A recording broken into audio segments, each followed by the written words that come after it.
Introvert, extrovert, emang itu jadi kunci sukses ya kalau misalkan seseorang belajar public speaking. Ada yang bilang kalau misalkan introvert sama extrovert ini menentukan bagaimana dia ketika menggali inspirasi, mencari ide, termasuk menyusun materi untuk aktivitas public speaking. Nah, ada yang bilang kalau misalkan introvert dia cenderung menyukai tempat-tempat yang tenang, hening gitu ya. Kayak menyendiri gitu kan ya. Nah, terus kemudian orang-orang akhirnya salah paham. Kok menyendiri terus sih, antisosial ya? Nggak mau bersosialisasi ya? Nah, ini yang juga kurang tepat. Teman-teman juga bisa cari literatur lainnya di forum-forum psikologi, di buku-buku psikologi, atau misal punya kenalan psikolog, bisa sharing lebih detail. Karena kayaknya juga bukan ranahku kalau misalkan mau bicara tentang dunia psikologi gitu ya.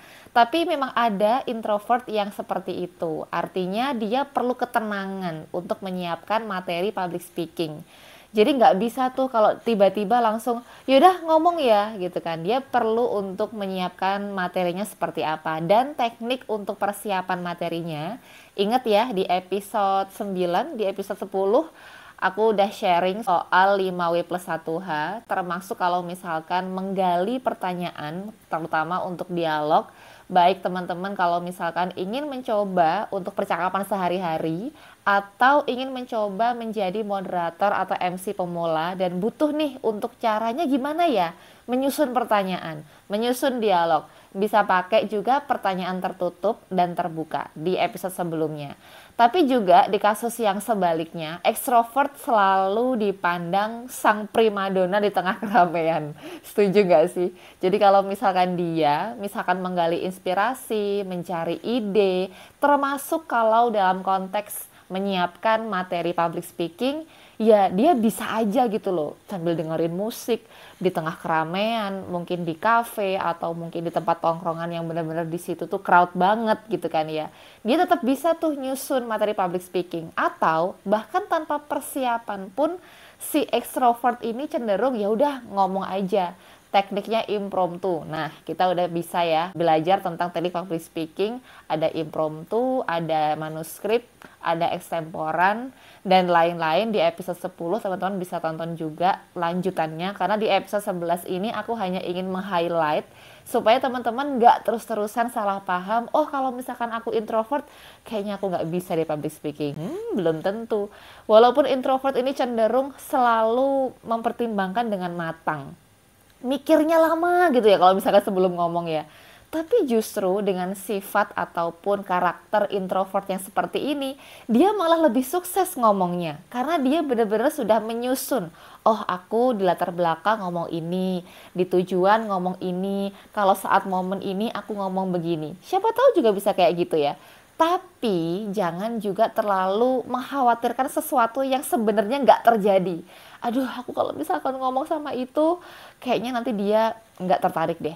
Aduh, kalau aku ngomong di forum ini, aduh, aku nanti kayaknya salah ngomong, dan aduh yang lain.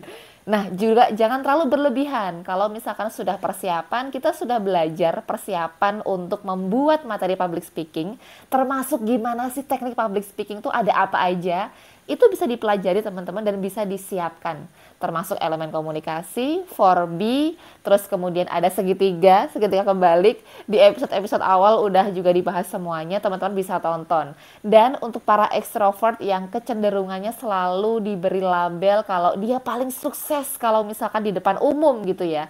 Karena dia karakternya cukup adaptif, cukup humble. Kalau orang Jawa bilang gerapya gitu ya dalam tanda kutip ya. Nah, akhirnya kalau misalkan dia disuruh ngomong pasti paling sukses.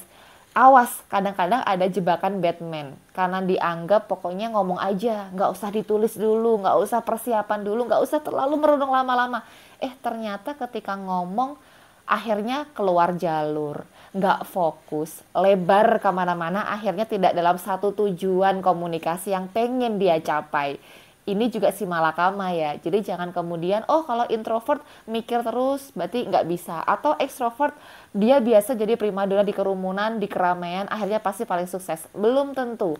Jadi teman-teman, kalian introvert atau extrovert, atau bahkan karakter yang ketiga, ambivert. di tengah-tengah gitu ya. Jadi tetap sesuaikan, tetap perlu persiapan daripada mengandalkan keajaiban ketika public speaking begitu ya.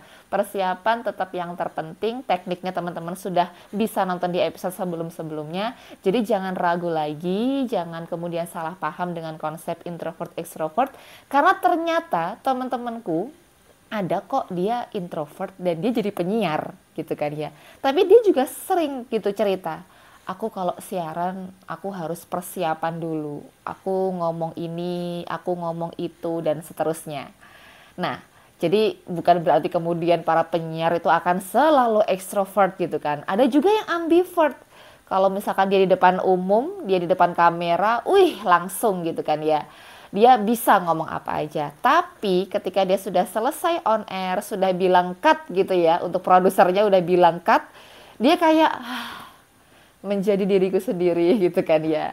Seperti itu, jadi nanti kita akan bahas lagi, tapi memang ini ingin meng-highlight dari episode 10, introvert, extrovert, bukan kemudian salah satunya mana yang paling jago, mana yang paling sukses, tapi masing-masing memiliki kelebihan, kelemahan yang tentunya bisa kalian seimbangkan untuk mengoptimalkan teman-teman ketika aktivitas public speaking.